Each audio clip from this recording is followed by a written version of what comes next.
Pas le genre de riche tape à l'œil. Pire, le genre de riche qui n'a pas besoin de le prouver. Ses yeux ont balayé le restaurant une fois avant de se poser sur moi. Gris-bleu, assez vif pour me faire me redresser sans le vouloir.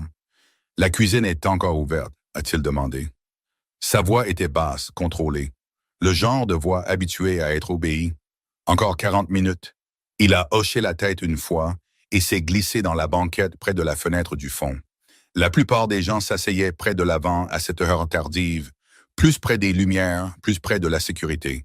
Il a choisi le coin le plus sombre du restaurant sans hésitation. J'ai attrapé un menu et je me suis approché. Un café, ai-je demandé? Noir. Ses mains reposaient sur la table alors que je posais le menu, et c'est là que j'ai remarqué le sang. Pas beaucoup, juste une traînée près de sa manchette. Mon estomac s'est automatiquement noué. Ça va? Ai-je demandé avant de pouvoir me retenir. Ses yeux se sont levés lentement vers les miens, me jaugeant avec soin. Il n'allait pas bien. De près, je pouvais voir la tension autour de sa mâchoire, la légère raideur dans la façon dont il tenait son bras gauche. Pas ivre, pas faible, blessé. Ça saigne à travers votre manche, ai-je dit doucement. Risque du métier, je devrais laisser tomber. La plupart des gens à Chicago apprenaient quand ne pas poser de questions, mais quelque chose chez lui me semblait familier d'une manière que je ne pouvais pas identifier. Pas son visage exactement. Le sentiment qui l'entourait, comme un danger enveloppé dans un parfum de luxe et de silence. J'ai disparu dans le placard à fournitures, j'ai attrapé la petite trousse de premier secours que nous gardions sous l'évier, et je suis revenu avant que mon bon sens ne puisse m'arrêter. « Qu'est-ce que vous faites ?» a-t-il demandé alors que je la posais sur la table. « J'aide. Heureusement que je n'attendais pas la permission. » Pendant une demi-seconde, quelque chose a traversé son visage. La surprise, peut-être. Puis, l'amusement, minuscule, presque invisible.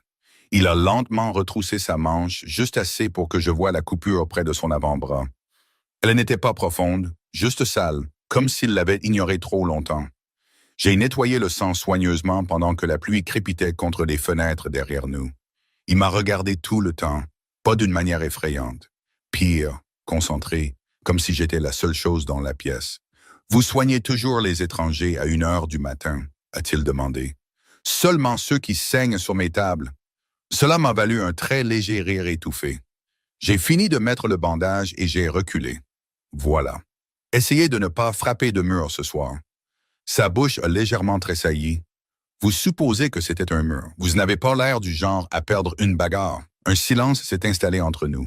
Lourd, mais pas inconfortable. Quelque part dans la cuisine, des plats s'entrechoquaient. La machine à café sifflait. Dehors, le tonnerre a grondé sur la ville et il a sorti une épaisse liasse de billets. Mes yeux se sont écarquillés instantanément. « Absolument pas, ai-je dit avant même qu'il ne puisse la poser. Un sourcil sombre s'est levé. C'est de la gratitude, c'est trop. Ce n'est pas votre problème. J'ai repoussé l'argent vers lui. Je vous ai aidé parce que vous étiez blessé, pas parce que je voulais quelque chose. Son regard s'est légèrement durci. Pas en colère, plutôt confus. Tout le monde veut quelque chose. Pas tout le monde. Le restaurant est soudainement devenu trop petit, trop chaud. Ses yeux sont restés fixés sur les miens si longtemps que j'ai commencé à remarquer des choses ridicules. La faible cicatrice près de son menton, la montre en argent de luxe sous sa manchette, l'épuisement caché sous tout ce contrôle. Finalement, vous auriez dû prendre l'argent. Vous devriez probablement finir votre café avant qu'il ne refroidisse. Pour la première fois depuis qu'il était entré, le coin de sa bouche s'est relevé en un vrai sourire. Petit, dangereux, inattendu. « Comment vous appelez-vous » a-t-il demandé. « Grace. »« Grace » a-t-il répété doucement comme s'il testait le son. Puis il s'est levé, attrapant son manteau. « Essayez de ne pas saigner sur mon sol à nouveau » ai-je dit alors qu'il se tournait vers la porte. Il s'est arrêté, m'a regardé par-dessus son épaule, et quelque chose dans son expression a changé. Quelque chose d'illisible, Grace. La cloche a tinté doucement alors qu'il disparaissait dans la tempête. Je l'ai regardé partir plus longtemps que je n'aurais dû. Puis j'ai baissé les yeux et j'ai réalisé qu'il avait quand même laissé l'argent sur la table, une liasse épaisse, lourde, plus d'argent que je n'en gagnais en 2 mois. Mon rythme cardiaque a ralenti puis s'est accéléré à nouveau quand j'ai remarqué le mot posé dessus, écrit d'une écriture noire et nette, gardez-le. Vous en aurez plus besoin que moi. J'ai immédiatement attrapé l'argent et j'ai couru vers la porte. Mais dehors, le VUS noir qui attendait au bord du trottoir disparaissait déjà sous la pluie. Quand mon service s'est terminé, la pluie s'était transformée en une brume froide qui s'accrochait aux rues vides comme de la fumée. Je me tenais sous l'auvent clignotant du restaurant avec l'enveloppe dans les mains. Je fixais l'encre noire de son écriture, comme si elle pouvait expliquer quelque chose qui n'avait pas de sens. Gardez-le. Vous en aurez plus besoin que moi. J'aurais dû m'en aller. N'importe quelle personne saine d'esprit l'aurait fait. Mon compte en banque contenait 23 $. Mon propriétaire avait collé un deuxième avertissement d'expulsion sur la porte de notre appartement 2 jours plus tôt. Ma sœur Emily avait besoin d'un autre paiement pour son programme d'infirmière d'ici vendredi, sinon elle perdrait sa place pour le semestre. J'avais besoin de cet argent. Mon Dieu, j'en avais besoin. Mais plus je tenais l'enveloppe, plus elle me semblait lourde, comme si ce n'était plus de l'argent, comme si c'était un test. Je l'ai fourré dans mon sac et j'ai commencé à marcher vers la station de métro, la capuche bien serrée sur ma tête. Chicago à 2 heures du matin avait une sorte de beauté solitaire. Des trottoirs mouillés reflétant les lampadaires, de la vapeur s'élevant des grilles de métro, le son lointain de sirènes quelque part au centre-ville. D'habitude, j'aimais le silence après le travail. Ce soir, il me mettait mal à l'aise parce que je ne pouvais pas arrêter de penser à lui. La façon dont il m'avait regardé, calme, contrôlé, comme un homme habitué à ce que tout le monde autour de lui finisse par céder. Et peut-être qu'il le faisait. C'est peut-être pour ça que lui refuser semblait si étrange, presque dangereux. Je suis arrivé à notre immeuble 20 minutes plus tard et j'ai monté les escaliers étroits jusqu'au 3e étage. Le couloir sentait le vieux chauffage de radiateur et le café brûlé. À l'intérieur de l'appartement 3B, Emily dormait sur le canapé avec des manuels étalés sur sa poitrine et la télévision qui brillait doucement dans le coin. J'ai souri malgré moi, 20 ans, et toujours assez têtu pour étudier jusqu'à s'évanouir. J'ai drapé une couverture sur ses épaules, puis je me suis dirigé vers la cuisine. La lumière du plafond bourdonnait faiblement alors que je vidais mon sac sur le comptoir. Portefeuille, clé, tablier du restaurant, l'enveloppe, je l'ai fixé une autre longue seconde avant de finalement l'ouvrir. Mon souffle s'est coupé immédiatement. 5 000 $. J'ai même ri une fois sous cap parce que le chiffre semblait ridicule, là, sur notre comptoir de cuisine ébréché, à côté des factures d'électricité en retard et d'une tasse fissurée qui disait « Meilleure sœur du monde ». 5 000 $ pourraient tout arranger en ce moment. Il y a en ce moment les lourds, les frais de scolarité, les courses. La pharmacie avait de nouveau réduit mes heures la semaine dernière. J'avais passé le dernier mois à faire semblant de ne pas paniquer chaque fois qu'Emily mentionnait l'école. Cet argent pourrait me permettre de respirer pour la première fois depuis des mois. Mais au fond de moi, quelque chose clochait à l'idée de le prendre. Pas parce qu'il l'avait offert, parce que la gentillesse légère venait automatiquement avec un prix. J'ai à peine dormi cette nuit-là. Chaque fois que je fermais les yeux, je voyais ses yeux gris-bleus me regarder depuis la banquette du restaurant. Le lendemain matin, la lumière du soleil filtrait faiblement à travers les stores de l'appartement pendant qu'Emily préparait du café dans la cuisine. « Tu as une mine affreuse, dit-elle en attachant ses cheveux blonds en une queue de cheval désordonnée. « Merci. Ton soutien compte énormément pour moi. » Elle a ri doucement avant de remarquer l'enveloppe près de mon coude. « Qu'est-ce que c'est? Un problème? » Emily l'a ouverte avant que je ne puisse l'arrêter. Ses yeux se sont écarquillés instantanément. « Grace, je sais. D'où ça vient? Un client. Quel genre de client donne 5 000 $? Le genre dangereux, ai-je failli dire. Au lieu de ça, j'ai repris l'enveloppe et je l'ai fourrée dans la poche de ma veste. Je vais la rendre. Emily m'a regardé comme si j'avais perdu la tête. Grace, notre loyer est en retard. Je sais, Emily. Ma voix est sortie plus sèche que je ne le voulais. Elle s'est tue immédiatement. La culpabilité m'a tordu l'estomac. J'ai soupiré et je me suis frotté le front. Je ne peux tout simplement pas le garder. Pourquoi? Parce que l'accepter, c'était comme franchir une ligne que je ne comprenais pas encore. Parce que les hommes avec des yeux comme les siens ne donnaient jamais quelque chose pour rien. Parce qu'une partie de moi avait peur de ce qui arriverait si je laissais quelqu'un comme Dominic Rousseau résoudre mes problèmes si facilement. Mais je ne pouvais rien expliquer de tout ça sans avoir l'air folle. Alors j'ai juste dit, parce que ce n'est pas à moi. Emily m'a fixé un long moment avant de retourner tranquillement à la cafetière. Tu es épuisante parfois, a-t-elle marmonné.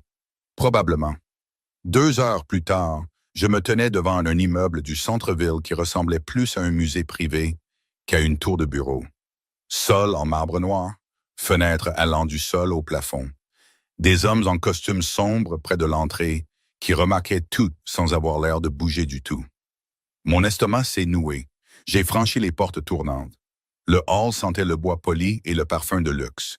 Une femme derrière le bureau d'accueil a levé les yeux poliment.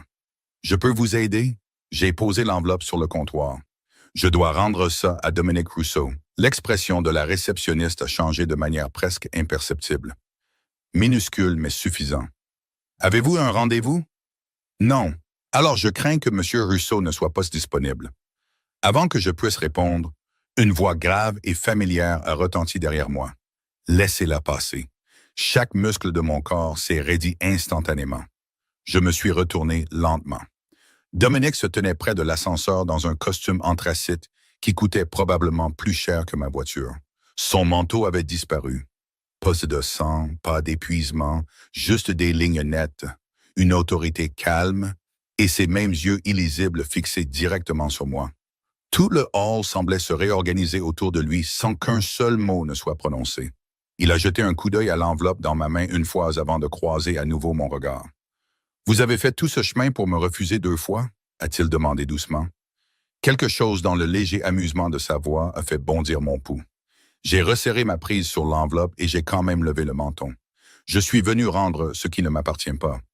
Pour la première fois depuis que je l'avais rencontré, Dominique Rousseau avait l'air véritablement intéressé. Les portes de l'ascenseur se sont refermées derrière moi avec un doux bruit métallique qui, d'une manière ou d'une autre, semblait plus fort que la circulation extérieure.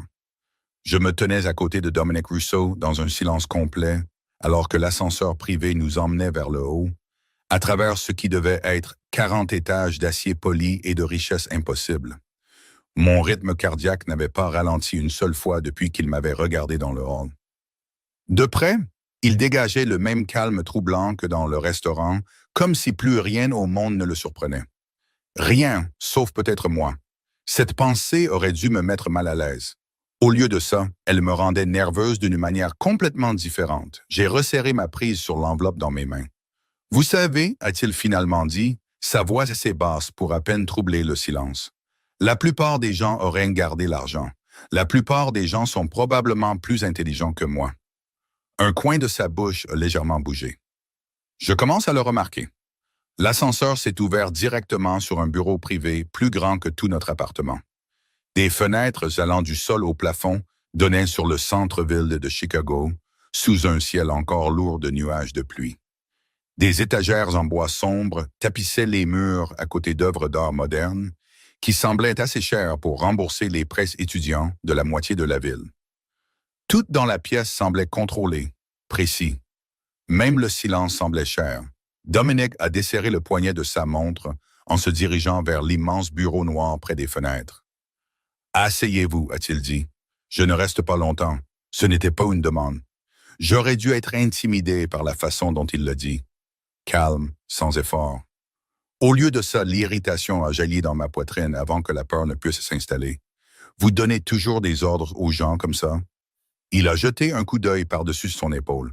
Habituellement, ils écoutent. C'est peut-être ça votre problème. Pendant une seconde suspendue, la pièce est devenue parfaitement immobile. Puis Dominique s'est légèrement appuyé contre le bord du bureau, croisant les bras en m'étudiant à nouveau avec cette même intensité illisible. Vous me parlez comme si j'étais normal. Vous êtes normal. Non, Grace. Sa voix s'est légèrement adoucie. Je ne le suis vraiment pas. L'honnêteté de cette déclaration m'a prise au dépourvu.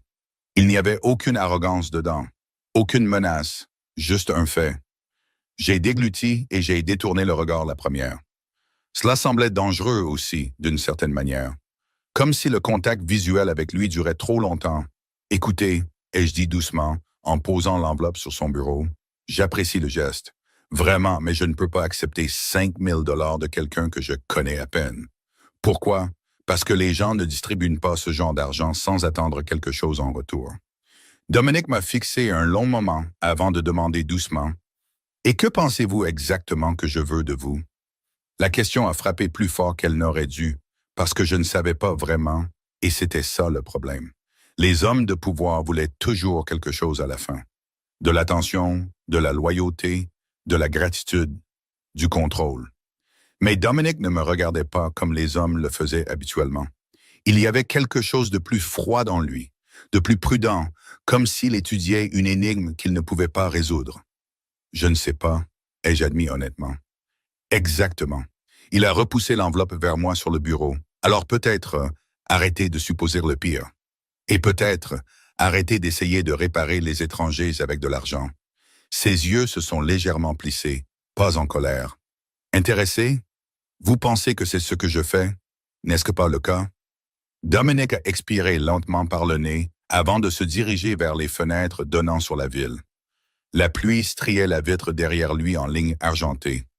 Quand j'avais 16 ans, a-t-il dit doucement, ma mère avait 3 emplois pour garder les lumières allumées dans notre appartement. Un hiver, le chauffage a été coupé pendant 2 semaines parce qu'elle ne pouvait pas payer la facture. J'ai cligné des yeux de surprise. Il ne semblait pas être le genre de personne à partager des informations personnelles. Un homme nous a aidés, a-t-il continué. Il a tout payé anonymement.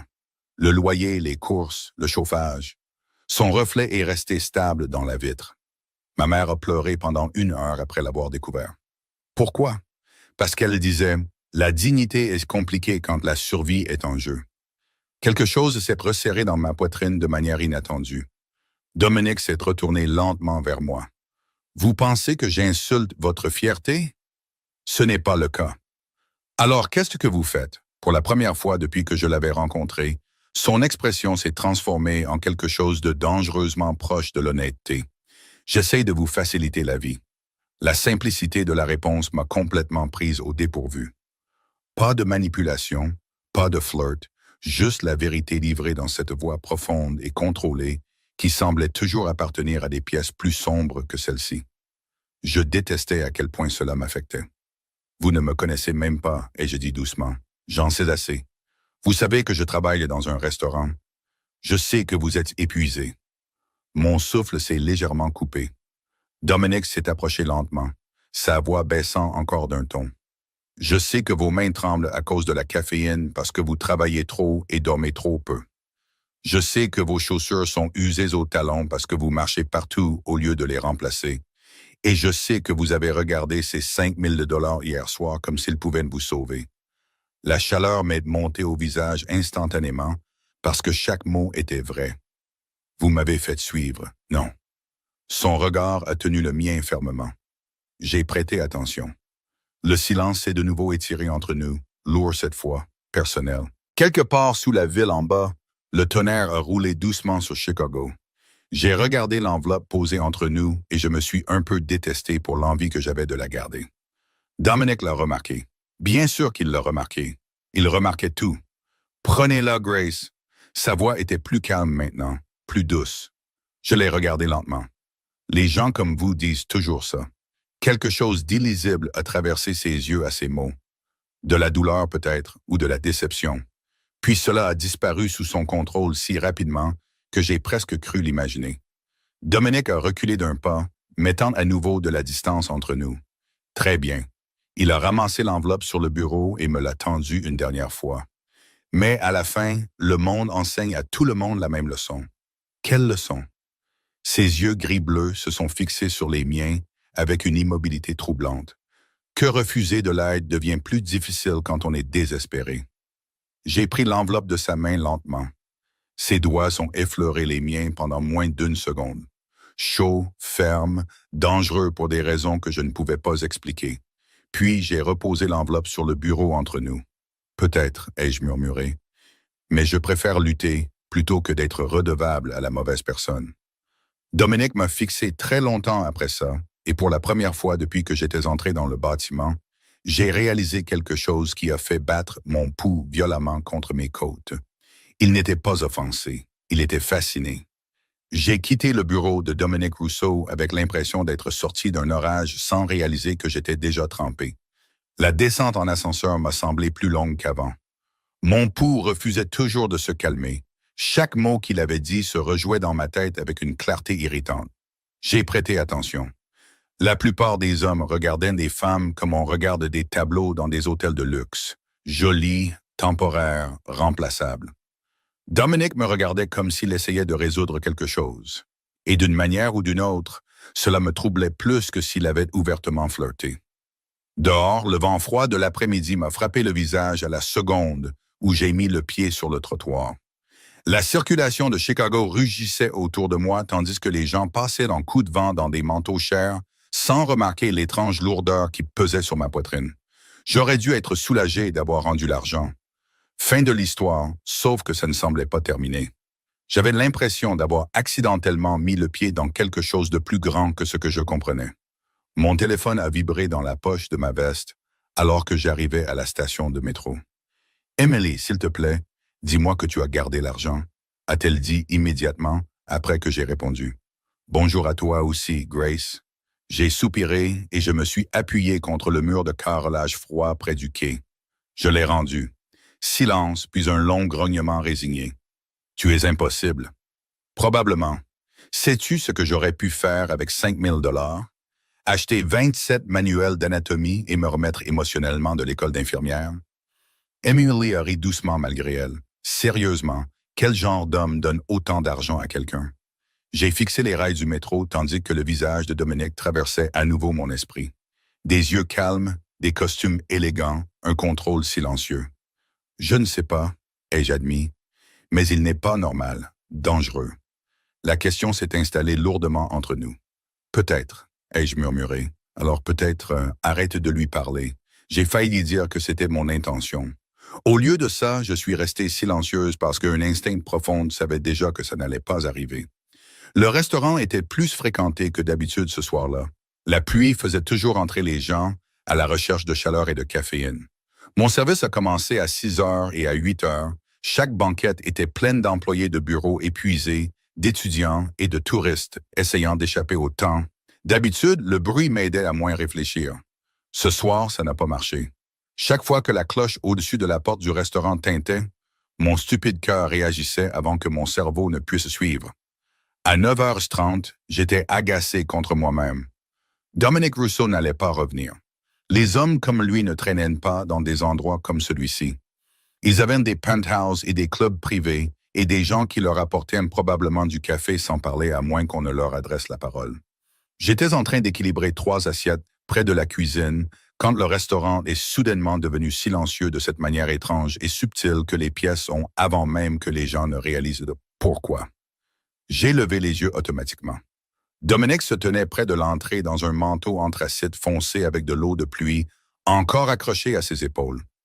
Le restaurant entier semblait plus petit autour de lui, d'une certaine manière. 2 hommes en veste noire sont restés près de la porte derrière lui, observant la pièce avec une immobilité professionnelle. Pas exactement des gardes du corps, pire. Les yeux de Dominic ont immédiatement trouvé les miens. Bien sûr qu'ils l'ont fait. Mon estomac s'est noué si fort que j'ai failli y laisser tomber une assiette. La table 6 a besoin de ketchup, a marmonné mon manager à côté de moi avant de remarquer où je regardais. Son expression a changé instantanément. C'est qui, ce type? Des ennuis, ai-je dit à voix basse. Dominic a traversé le restaurant lentement, tandis que les conversations reprenaient en fragments maladroits autour de lui. Il se déplaçait comme quelqu'un de complètement à l'aise avec l'attention. Pas arrogant, certain, il y avait une différence. Il s'est arrêté à côté de ma section, a jeté un coup d'œil au plateau dans mes mains, puis a tendu la main calmement avant qu'une des assiettes ne puisse glisser. Ses doigts l'ont stabilisé sans effort. « Vous portez toujours trop de choses à la fois », a-t-il demandé doucement. « Vous apparaissez toujours de nulle part. Seulement quand on vous ignore. » La chaleur m'est montée au visage immédiatement parce que, d'une manière ou d'une autre, cela ressemblait dangereusement à du flirt. Je détestais que mon rythme cardiaque y réagisse.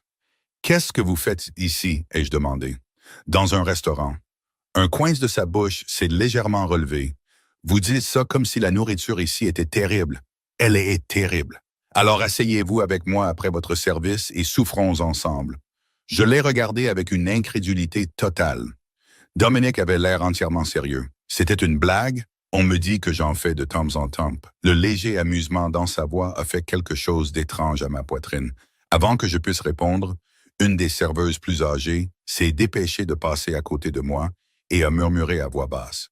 Grace, pourquoi un homme qui a l'air de posséder la moitié de la ville te sourit? Bonne question. Dominic a reculé légèrement alors que je posais les assiettes à une autre table. Quand je me suis retourné, il était déjà en train de se glisser dans la même banquette du fond que la nuit précédente, comme s'il y appartenait maintenant, comme si c'était une routine. Je me suis approché prudemment avec mon bloc-notes, même si je savais déjà ce qu'il voulait. Un café? Ai-je demandé. Noir. Vous savez que la caféine n'est pas un trait de personnalité, n'est-ce pas? Ses yeux ont tenu les miens fermement, et refuser de l'aide en est un. Ça m'a instantanément cloué le bec. Dominic a regardé mon expression s'adoucir avec quelque chose de presque satisfait avant de reprendre la parole. Détendez-vous, Grace. Je ne suis pas venu ici pour me disputer ce soir. Alors pourquoi êtes-vous venu? Pour la première fois depuis son entrée dans le restaurant, quelque chose de plus silencieux a traversé son visage. De la solitude, peut-être. Parce que, a-t-il dit prudemment, vous êtes la première conversation honnête que j'ai eue depuis très longtemps. La réponse a atterri quelque part au fond de ma poitrine avant que je ne puisse l'arrêter. Et d'une manière ou d'une autre, cela m'a fait plus peur que l'argent ne l'avait jamais fait. Après cette nuit-là, Dominic Rousseau a commencé à apparaître dans ma vie avec une régularité terrifiante. Pas assez pour que ce soit accidentel. Pas assez pour que ce soit sûr non plus. 3 nuits plus tard, il est entré dans le restaurant à exactement 8h12 du soir, portant un autre manteau sombre qui coûtait probablement plus que mon loyer mensuel. La pluie s'accrochait à nouveau à ses épaules, comme si Chicago elle-même avait décidé qu'il appartenait aux tempêtes. Ce qui était étrange, c'est à quel point il semblait déjà normal de le voir là. Cela aurait dû m'inquiéter plus que ça ne l'a fait. « Ton petit ami est de retour », a chuchoté ma collègue Jenna, en remplissant les sucrières derrière le comptoir. J'ai failli m'étouffer. Ce n'est pas mon petit ami. Alors pourquoi te regarde-t-il comme si quelqu'un avait déjà écrit des vœux de mariage, Jenna? Elle a souri et a disparu dans la cuisine avant que je ne puisse la menacer de violence physique. Dominic était déjà assis dans la banquette du fond, un bras étendu sur le siège en cuir pendant qu'il lisait quelque chose sur son téléphone. Les hommes qui le suivaient habituellement sont restés près de l'entrée, silencieux et vigilants, sans jamais interférer. Les clients les remarquaient. Tout le monde le faisait. Les gens baissaient de la voix autour de Dominic sans comprendre pourquoi. Comme si la pièce s'ajustait instinctivement à sa présence. J'ai attrapé la cafetière et je me suis approché avant que mon manager ne commence à poser des questions. Vous savez qu'il y a de vrais restaurants à Chicago, n'est-ce pas? Ai-je demandé en versant du café dans sa tasse. C'est ce que j'ai entendu dire, et pourtant, vous continuez à revenir dans ce restaurant aux lumières clignotantes et aux pancakes suspects. Dominic a levé les yeux lentement. Des yeux gris-bleu plus calmes ce soir, d'une certaine manière. La chaleur m'est immédiatement montée au cou. Je détestais la facilité avec laquelle il faisait ça. Vous avez besoin de meilleurs passe-temps. Vous souriez. Non, je ne souris pas. Si vous souriez. De manière agaçante, il avait raison. J'ai détourné le regard et j'ai attrapé mon bloc-notes. Qu'est-ce que vous mangez? Ce que vous recommanderiez? Ça me semble imprudent. Je vous fais confiance. Les mots ont atterri doucement entre nous, mais ma poitrine a réagi comme s'il m'avait touché, ce qui était ridicule. Je connaissais à peine cet homme. C'était un mystère enveloppé dans des costumes chers et un silence dangereux. Et pourtant, chaque conversation avec lui semblait étrangement facile. Trop facile. Très bien, ai-je marmonné. Mais si vous détestez, je ne suis pas émotionnellement préparé à la critique ce soir. La bouche de Dominic s'est légèrement incurvée alors que je me dirigeais vers la cuisine. 10 minutes plus tard, je suis revenu avec du pain de viande, de la purée de pommes de terre et un café si fort qu'il pourrait probablement redémarrer un cœur arrêté. Dominic a étudié l'assiette attentivement avant de lever les yeux vers moi. C'est votre recommandation. N'insultez pas le pain de viande. C'est un plat réconfortant. C'est si évident que ça? Très. Il a pris une bouchée, puis une autre. Une sorte de surprise silencieuse a traversé son visage. Pas mauvais, a-t-il admis. Wow! Un grand compliment de la part d'un homme qui dîne probablement dans des penthouses. Dominic a posé sa fourchette lentement. Vous pensez savoir à quoi ressemble ma vie? Je pense que votre montre coûte plus cher que mes prêts étudiants. C'est juste, j'ai ri avant de pouvoir me retenir. Le son a semblé attirer son attention immédiatement. Son regard s'est attardé sur moi assez longtemps pour que mon pouls recommence à faire des siennes. Quoi?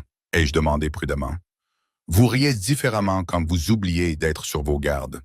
Mon estomac s'est resserré de manière inattendue. Et vous remarquez trop de choses. Risque du métier. Le voilà à nouveau, ce mur invisible autour de lui. Chaque fois qu'une conversation s'approchait de quelque chose de réel, Dominic se glissait derrière l'humour ou le silence avant de révéler quoi que ce soit de dangereux. Je me suis légèrement appuyé contre la banquette. Vous ne m'avez toujours pas dit ce que vous faites réellement. Des affaires, c'est intentionnellement vague. Vous voyez, ça sonne illégal. Dominic avait l'air vraiment amusé maintenant. Vous pensez que je suis un criminel? Je pense que les hommes avec des gardes du corps et des manteaux à 50 000 $ ont généralement des déclarations de revenus intéressantes. Un de ces gardes près de l'entrée a soudainement toussé comme s'il essayait de ne pas rire. Dominic a jeté un coup d'œil vers lui avant de reporter son attention sur moi. Vous me dites des choses que d'autres personnes ne diraient jamais. Peut-être que les autres sont plus intelligents que moi. Non. Sa voix s'est légèrement abaissée. Ils ont peur. L'honnêteté de ces mots s'est installée lourdement dans la banquette entre nous. Je l'ai étudié plus attentivement alors. La posture contrôlée, les vêtements chers, la conscience constante dans ses yeux, comme si une partie de lui ne se détendait jamais complètement. Dominic Rousseau se déplaçait dans le monde comme un homme qui s'attendait à la trahison, et pour la première fois depuis que je l'avais rencontré, je me suis demandé à quel point cela devait être solitaire. Je n'ai pas peur de vous, ai-je admis doucement. Quelque chose a de nouveau changé dans son expression, petit, presque invisible, mais réel. Je sais, a-t-il dit doucement. Le bruit du restaurant s'est étrangement estompé autour de nous après ça. Des assiettes s'entrechoquaient quelque part près de la cuisine. Un bébé pleurait près de la banquette avant. Dehors, les phares s'étalaient sur les rues mouillées au-delà des fenêtres. Mais pendant quelques secondes, j'ai eu l'impression que toute la pièce se réduisait à la façon dont Dominic me regardait. Calme, concentré, prudent, comme si j'avais plus d'importance que tout ce qui l'attendait à l'extérieur de ce restaurant. La prise de conscience m'a frappé d'un coup et assez fort pour me couper de souffle. Les hommes dangereux ne me faisaient pas aussi peur que les hommes dangereux qui se montraient doux. 3 semaines après que Dominic Rousseau soit entré pour la première fois dans mon restaurant, en saignant à travers une chemise noire, j'ai fait l'erreur de chercher son nom en ligne. C'est arrivé à 1h30 du matin après un autre double service, quand l'épuisement a suffisamment abaissé mon bon sens pour laisser la curiosité l'emporter. Emily dormait dans l'appartement. La pluie tapotait doucement contre les fenêtres, tandis que mon ordinateur portable était en équilibre sur mes genoux à côté d'une tasse de café froid. Dominic Rousseau. Les résultats de la recherche sont apparus instantanément. Investisseur immobilier, propriétaire d'entreprise, philanthrope. Des articles sur des hôtels de luxe, des fondations caritatives, des collectes de fonds politiques et un costume cher à côté de sénateurs et de PDG sous les flashs vifs des appareils photo. Il avait exactement la même apparence sur chaque photo, calme, contrôlé, intouchable. Mais il y avait aussi d'autres articles, plus petits, des rumeurs enfouies sous les titres économiques, des chuchotements sur des liens avec le crime organisé, des enquêtes sur des jeux d'argent illégaux qui disparaissaient mystérieusement, des concurrents qui vendaient mystérieusement des entreprises entières du jour au lendemain après des différends publiques avec lui. Rien de concret, rien de prouvable, juste assez de fumée pour suggérer un incendie quelque part en dessous. J'ai fixé l'écran tandis qu'une sensation de froid s'installait dans mon estomac. « Je t'avais dit qu'il était riche », a marmonné Emily d'un ton endormi depuis le canapé sans ouvrir les yeux. « Tu n'as pas mentionné de possibles liens avec la mafia. » Ça l'a réveillé immédiatement. « Des possibles quoi ?» Emily a plissé les yeux sur l'article pendant 3 secondes avant de se redresser si vite que la couverture est tombée sur le sol. « Grace, je sais. Grace, je sais. » Elle a passé les 2 mains dans ses cheveux en fixant la photo de Dominic comme s'il pouvait sortir de l'écran personnellement. « Pourquoi ta vie ressemble-t-elle soudainement à un documentaire Netflix? » J'aurais dû rire. Au lieu de ça, j'ai continué à fixer ses yeux sur la photographie. Même à travers un écran, il portait la même intensité qu'en personne. « Tu penses que c'est vrai? » a demandé Emily doucement. J'ai pensé aux gardes du corps, aux bureaux luxueux, à la façon dont des pièces entières se réorganisaient autour de lui avant même qu'il ne parle. « Oui, ai-je admis doucement. » Le silence s'est installé dans l'appartement après ça. Lourd, mal à l'aise. Emily a croisé les bras fermement. « Tu dois arrêter de le voir. Je ne le vois pas. Grace y mange du pain de viande dans mon restaurant parfois. Les mafieux mangent aussi du pain de viande, apparemment. Je me suis frotté le front d'une main. Je ne sais même pas ce que c'est. C'est exactement ça le problème. Au fond de moi, une partie de moi comprenait déjà qu'elle avait raison.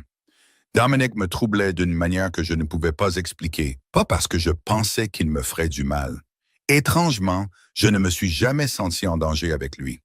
Le côté dangereux, c'était la facilité avec laquelle j'oubliais qu'il appartenait à un monde bâti sur le pouvoir, les secrets et des conséquences auxquelles des gens comme moi ne pouvaient pas survivre.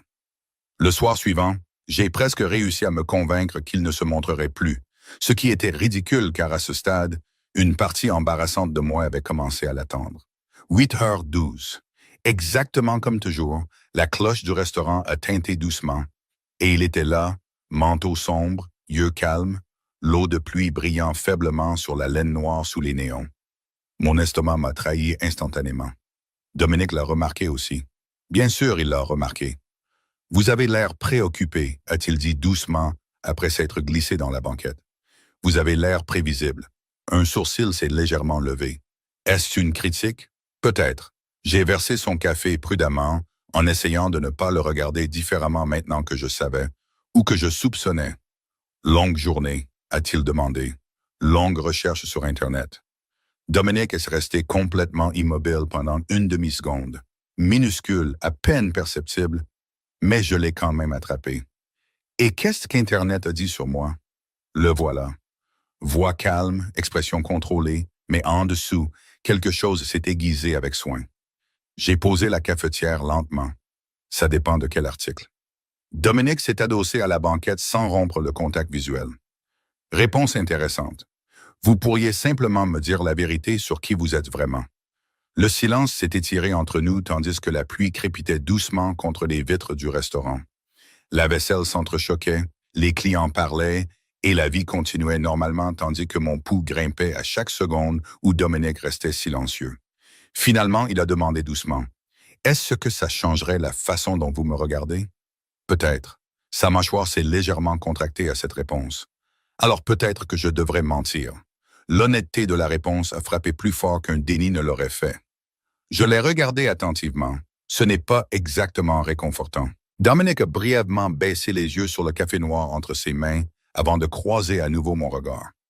Grace, il y a des parties de ma vie qui sont compliquées. Compliqué signifie généralement dangereux. Parfois. Ce n'est pas rassurant non plus. Une faible ombre d'amusement a touché son expression malgré la tension sous-jacente. Vous posez des questions difficiles, vous donnez des réponses suspectes. Dominic a expiré doucement par le nez avant de reprendre la parole. Je possède des entreprises, certaines légales, d'autres moins simples. Ça sonne extrêmement illégal. Probablement parce que vous regardez trop de documentaires sur le crime. J'aurais dû sourire. Au lieu de ça, je l'ai observé attentivement de l'autre côté de la banquette et j'ai réalisé quelque chose de troublant. Dominic était honnête avec moi. Peut-être pas entièrement, mais plus honnête que quelqu'un comme lui n'aurait probablement jamais besoin de l'être. « Pourquoi me dire tout ça ?» ai-je demandé doucement. Ses yeux ont tenu les miens avec cette même constance dangereuse qui donnait toujours l'impression que la pièce était plus petite. « Parce que, a-t-il dit doucement, vous êtes l'une des seules personnes qui me parlent encore comme si j'étais humain. » Ma poitrine s'est douloureusement resserrée à ces mots. Dehors, le tonnerre a grondé quelque part sur la ville, tandis que les néons se reflétaient sur les vitres striées de pluie derrière lui. Et assise là, en face de Dominic Rousseau, j'ai réalisé que la chose la plus effrayante n'était pas qu'il puisse être réellement dangereux. C'était qu'une partie de moi s'en souciait déjà.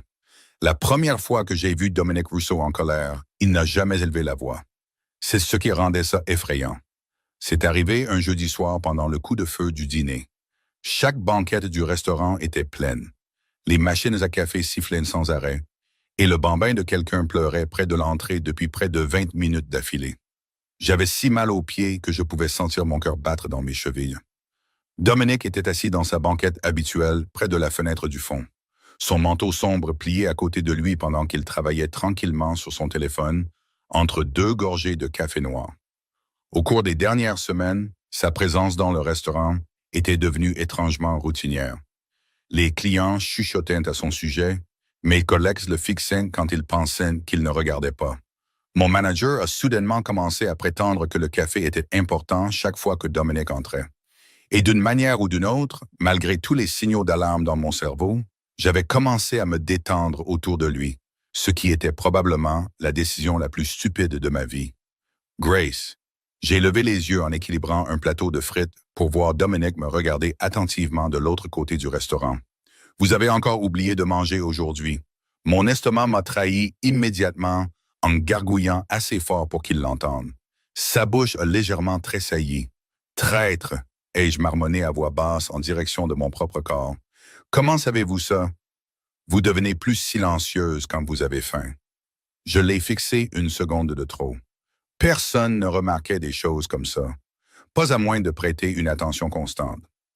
Avant que je puisse répondre, la cloche du restaurant a tinté brusquement et 3 hommes sont entrés en riant trop fort pour la petite pièce. La trentaine peut-être. Des vestes chères, le genre de confiance que l'alcool emprunte habituellement aux gens.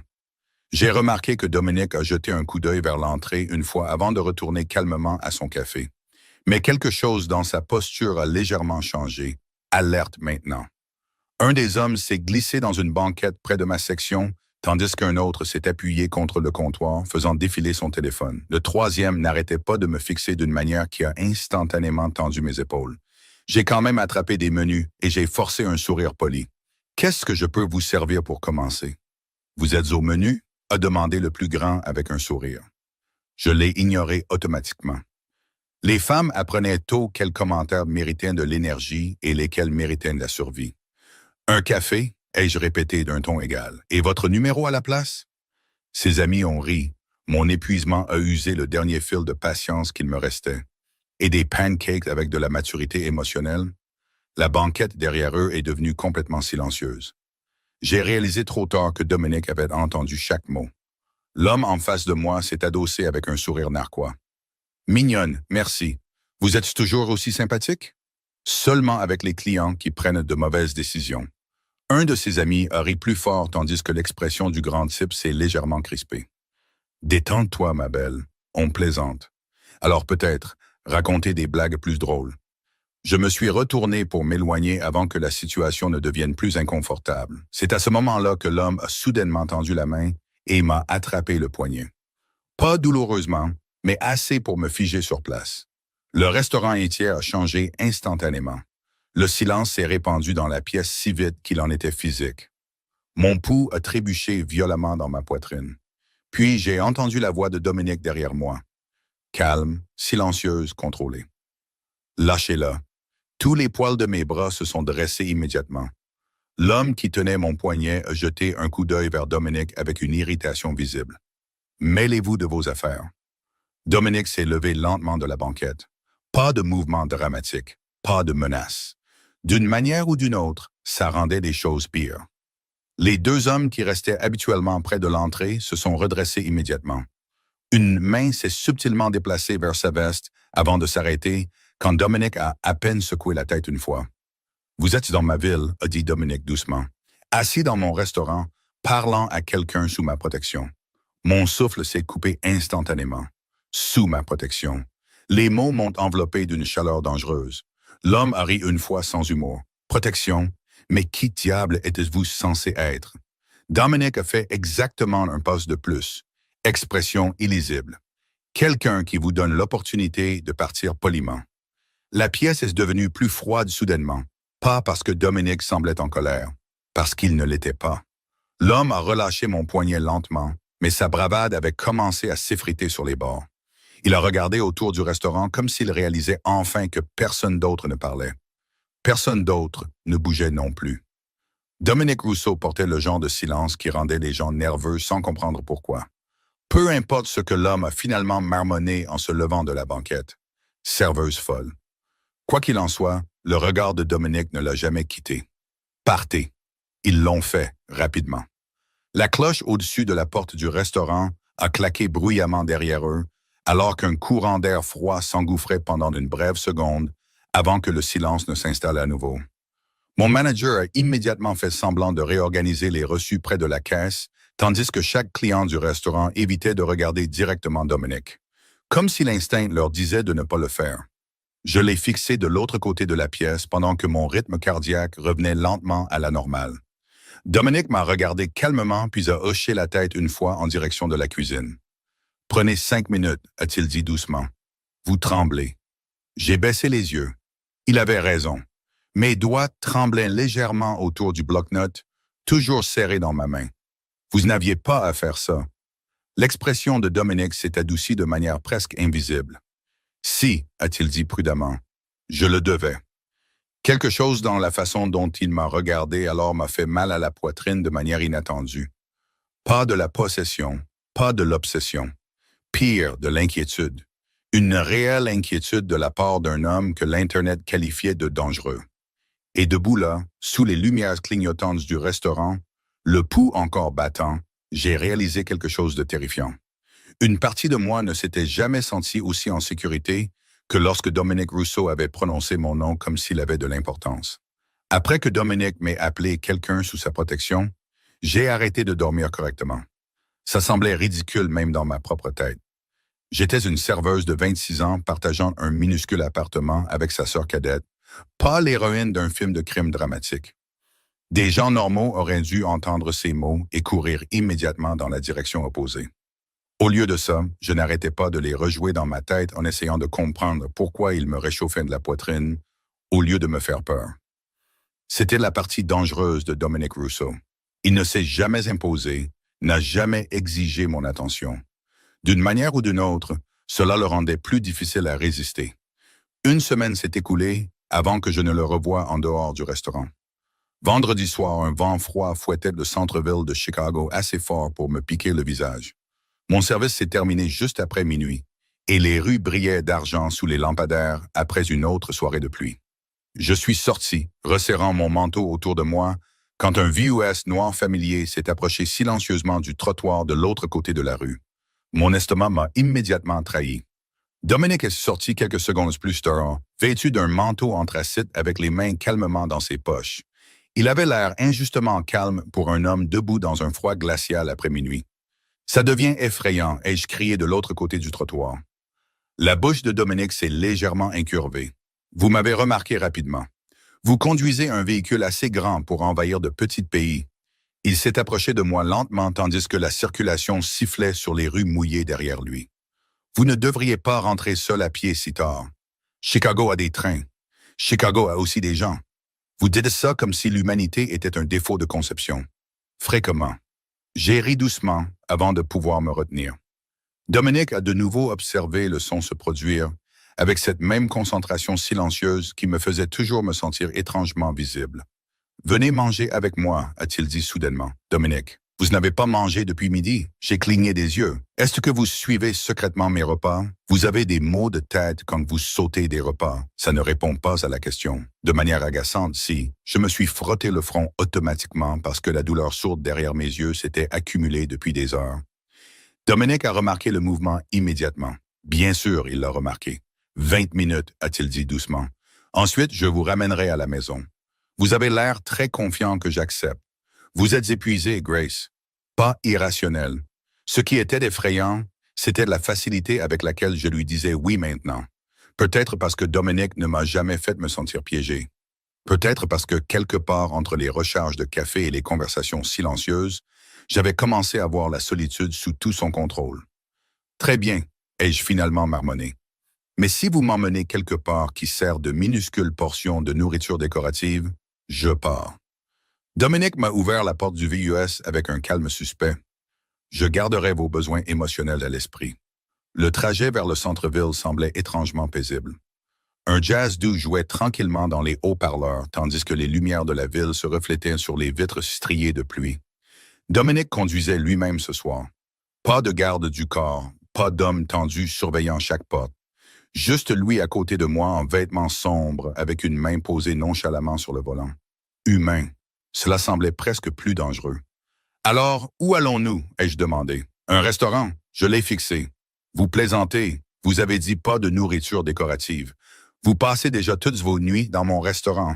Celui-là vous appartient. » La réponse est venue si naturellement que mon pouls a sauté avant que je ne puisse l'arrêter. Dominique s'est garé devant un restaurant tranquille ouvert 24 heures sur 24, surplombant la rivière. Un endroit plus ancien. Des lumières jaunes chaudes brillant contre des vitres embuées. Le genre de restaurant où personne ne vous presse de partir après le café. Nous nous sommes glissés dans une banquette au fond, tandis qu'une serveuse plus âgée a salué Dominique par son nom. Mes sourcils se sont levés immédiatement. Vous avez un restaurant habituel.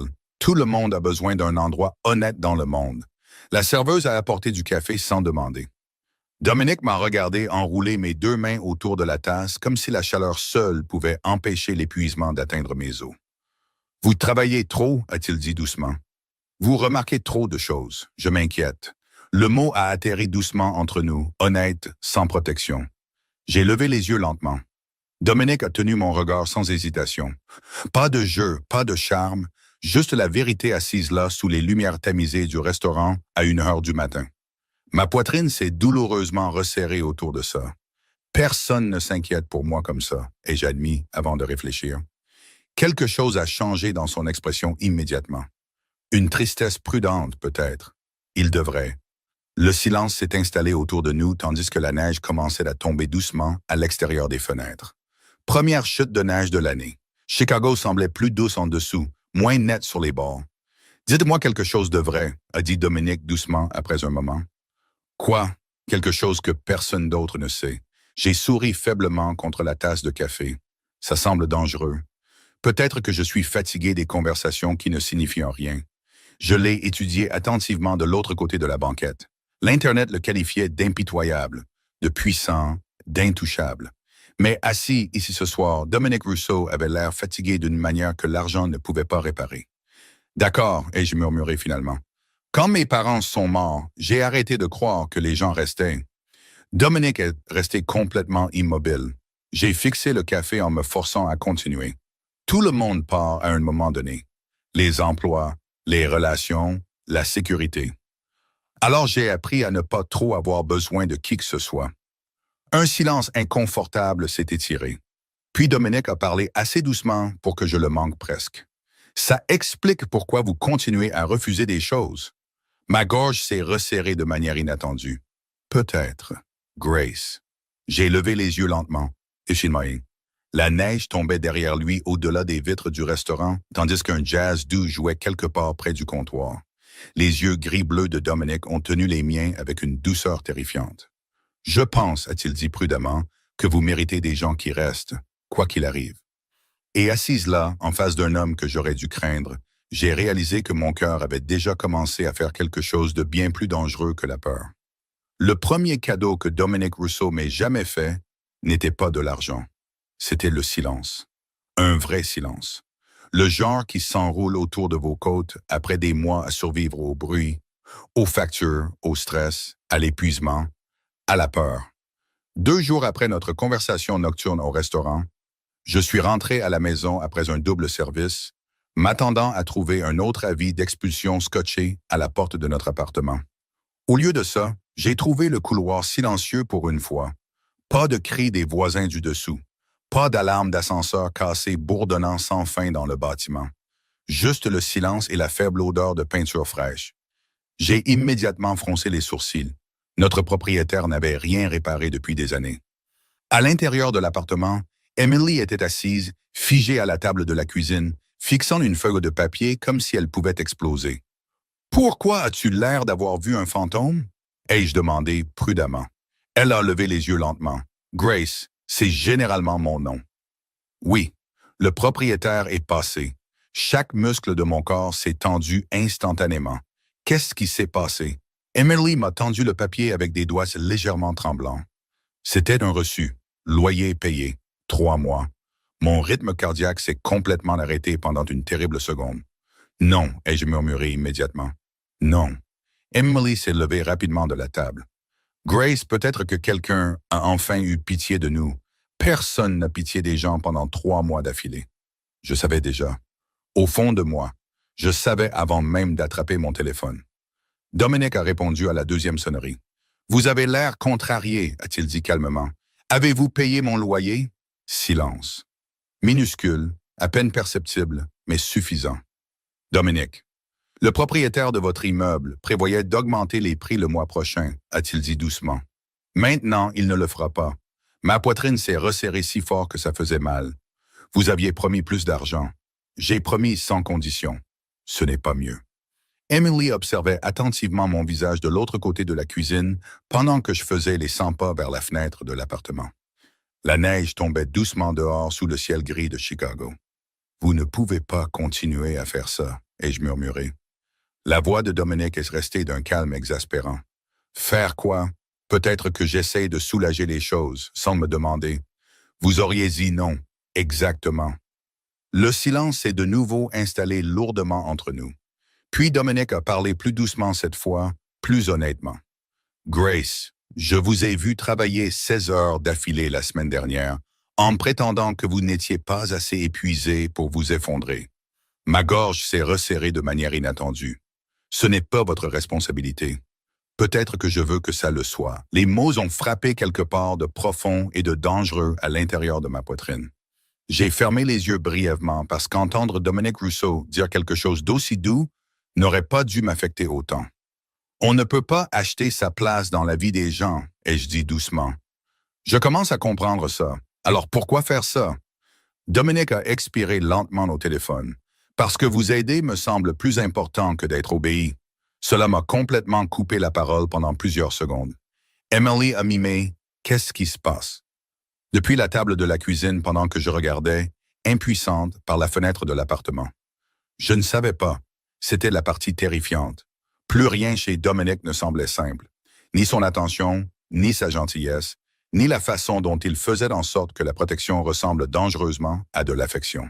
« Je suis toujours en colère contre vous », ai-je réussi à dire finalement. Je sais. Et rendre l'argent cette fois-ci est impossible. C'est également vrai. Vous êtes incroyablement frustrant. Un rire silencieux a retenti au téléphone. Chaud, réel.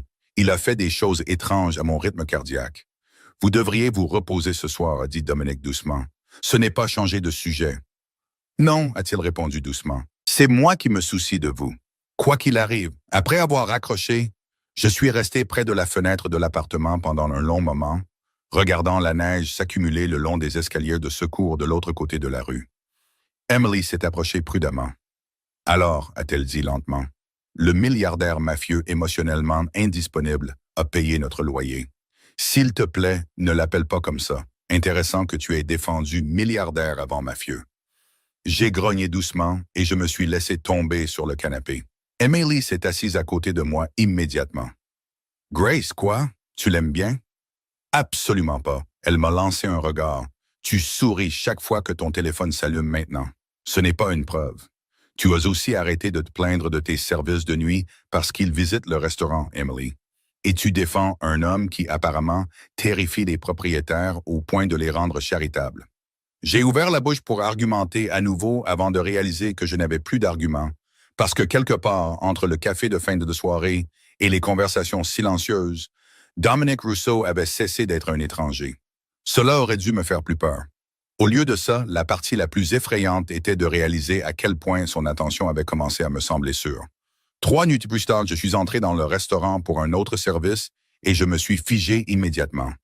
Dominic était assis dans sa banquette habituelle près de la fenêtre. Mais ce soir, il n'était pas seul. Un homme aux cheveux argentés dans un manteau bleu marine chair était assis en face de lui, parlant doucement tandis que 2 gardes se tenaient à proximité. L'homme plus âgé m'a remarqué le premier, ses yeux s'aiguisant d'un intérêt immédiat avant de glisser vers Dominic. « Alors c'est elle, a-t-il dit calmement. Chaque instinct dans mon corps s'est tendu d'un coup. Dominic a regardé par-dessus son épaule lentement.